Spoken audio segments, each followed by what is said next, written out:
favorite part of collaborating with the theater arts department is being able to work together with students on projects. Typically with operas, we hire our costume designers, we hire our set designers, or we use sets that we already have and stuff. But with this project, it's all student run.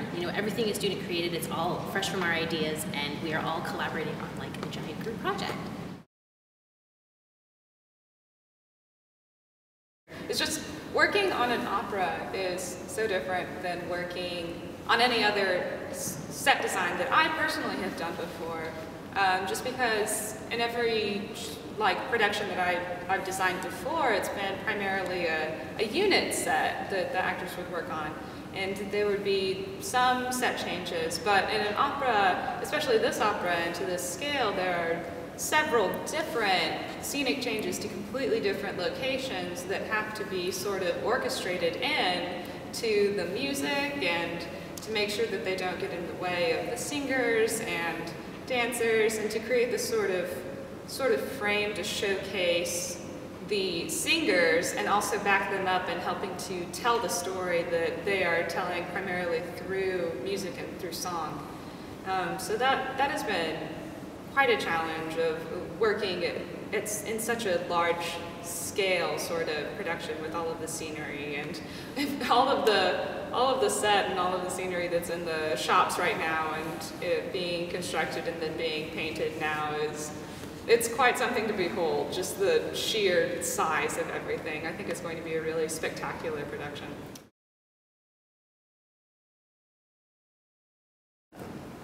The craziest part for me so far, maybe not crazy, but a creative challenge has been, doing this grandness of an opera in a college setting. And with this dream sequence we have our ensemble members, there's 15 that are playing our forest creatures. And because in a college setting we're doing, their shows at the same time, I think the challenging part for me is making everything cohesive with found items as well as mixing them with some items that are constructed from the bottom up and making them look like they all came out of the same place. But it's been really fun and I have learned a lot so far.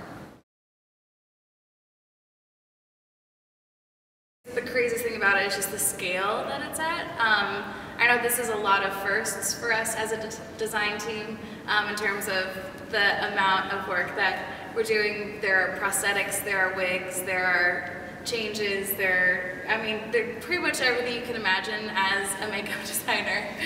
We're kind of having to tackle.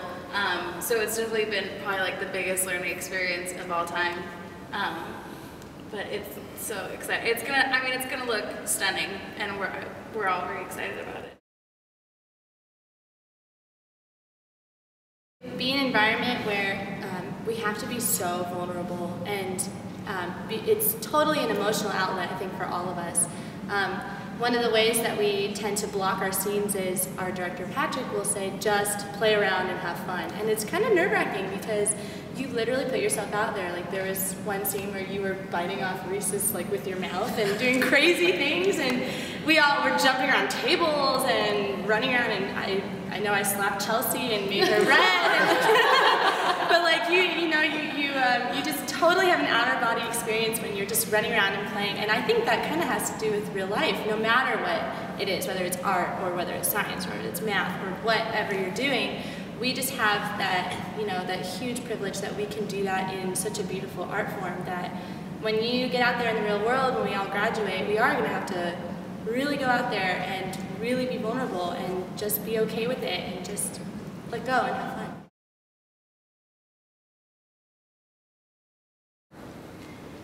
The craziest but also most creatively challenging thing for me was coming into this project and being told that there were only a couple of actual dancers that I'd be working with, and that most of them were music majors, which was awesome.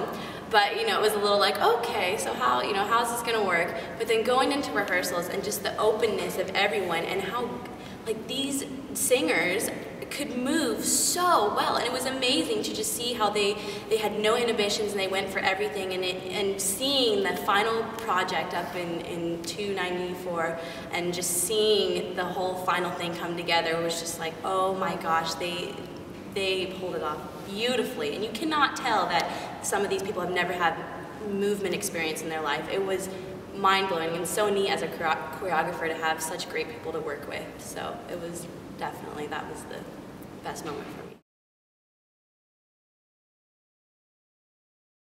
I think it's great because going into the audition process, so many people want to be casted in a performance, whereas those of us, like Guillermo and myself, who were casted into the ensemble, play such a huge part in benefiting performances for the people who were casted. As Hansel, Gretel, the father, the mother, we are there to make their performance, we're like a beautiful embellishment, just being able to sing alongside with them. There's so much that we do. Though we don't sing as much, there's so much acting that Patrick has put in for us that has been so much fun for all of us. And it's nice in the performing aspect because we do get a day off, and that's really nice to have a day to kind of support each other. I know for me, when I'm not going to be performing, I will most likely be in the audience watching, because even up until showtime, you're always learning from the other person, no matter what their idea of that character is. It's so fun to work with all these amazing, talented artists, and make music together and learn a score from page 1 till the end. And not only your part, you're pretty much learning everybody's part, including the ensemble. And I think it's just amazing the first rehearsal, how everybody's so confused, and then when at the end, the final product, which actually there's probably not a final product because every day we make a new product, but it's just amazing how this group together makes an opera. I mean, really, and we're all students, so I think that's just fascinating.